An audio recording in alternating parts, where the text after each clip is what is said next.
Preface.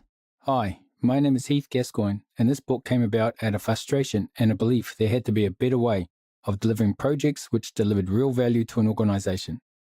As a business architect, my job is to help companies design and implement their complex target operating models, TOMs, as part of their business and digital transformation. My clients are mainly government agencies and big banks undertaking enterprise-wide transformation programs with budgets between £5 million and £500 million. I'm the guy the clients call to come in and clean up the consultant's mess, set up and implement the framework and processes to realign the program to deliver the business and system changes into the organization. When I get called in a lot of cases, it is after the program has started, in some cases up to 2 years after the program has commenced, which is not ideal, which I will get into later in this book. Even worse, there's usually a team of management consultants there that should know better. I'm normally greeted with the explicit instructions to rein in the program or to realign it to the business strategy. Some of these programs I've been asked to rescue have been reincarnations of large-scale failed transformation programs, footnotes 1, 2, and 3, that have been tackled for the second time. The first thing I do when I arrive on a client site is to start off with 3 simple questions. Question 1, what is the problem? Question 2, what are you doing to solve that problem? And question 3, have you been through this before? The answers to these simple questions provide me with a good indication of the state of the program and how far off track it is from the intended outcomes the program was originally tasked to deliver. When I ask those involved what is the problem and to describe the problem, they almost immediately start by telling me about the solution. I have to remind them that what they are describing to me is not in fact the problem, but the solution. They go on to tell me about how what we are building is going to solve all the business's problems. I say, great, so what are these problems? The answer to that question is often, it's not that simple or it's not that easy to describe, so they tell me. This is my first red flag.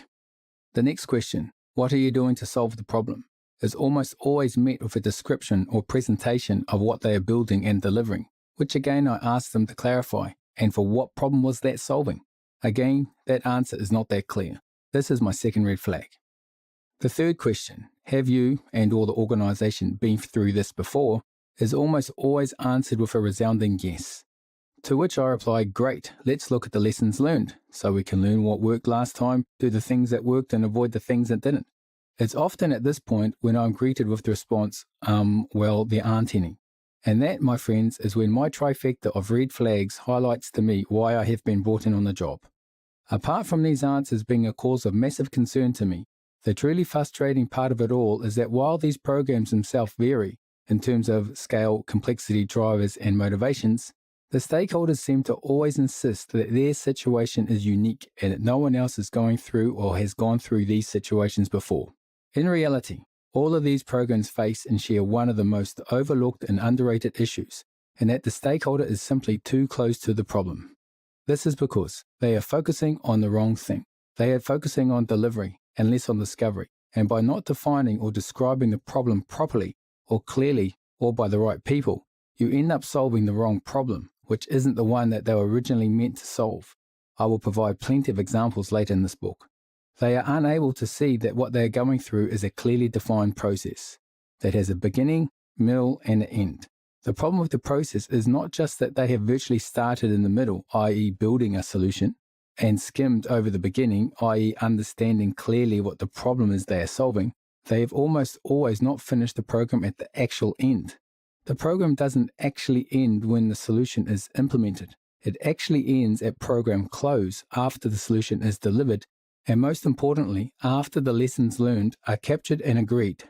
By the time the solution is implemented, however, everyone involved in the program, mainly the business stakeholders whose original problem it was to solve, are no longer interested or no longer have the patience to capture the lessons learned due to the reasons ranging from their needs not being met to feeling their time has not been valued from being skimmed over at the beginning of the process, not understanding the real problems.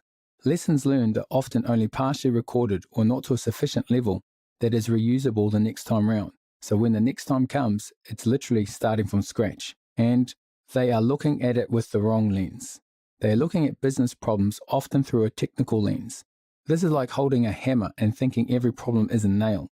Not every business problem needs to be solved with technology, and in most cases, it's a combination of business changes and technology but not technology alone. But don't tell the technical stakeholders that. So, what's the cause of these problems? How did they come about in the first place? Well, they came about because there wasn't a structured framework that put the business rather than the solution or technology first. One which defined the problem in the business's words, that the business could understand and encompass all phases of the process, capturing all the work and activities along the way in an agile fashion, and recorded the changes and lessons learned and built them into future iterations of the process.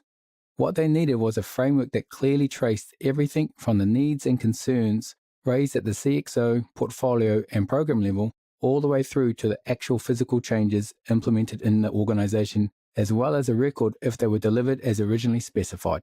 Most importantly, the framework should allow the business stakeholders to see all their concerns have been addressed. Most importantly, the framework should allow the business stakeholders to see that their concerns have been addressed and that the effort they contributed to the program has been worthwhile.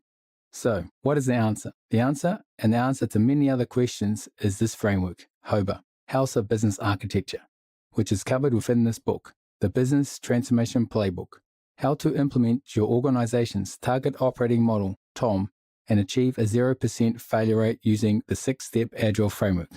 HOBA is the framework I developed in answer to remedy my frustration and that of my peers, and have been using over the years as an independent consultant. It addresses the problems mentioned above and has been designed with the business, by the business, for the business, and most importantly, to be owned by the business.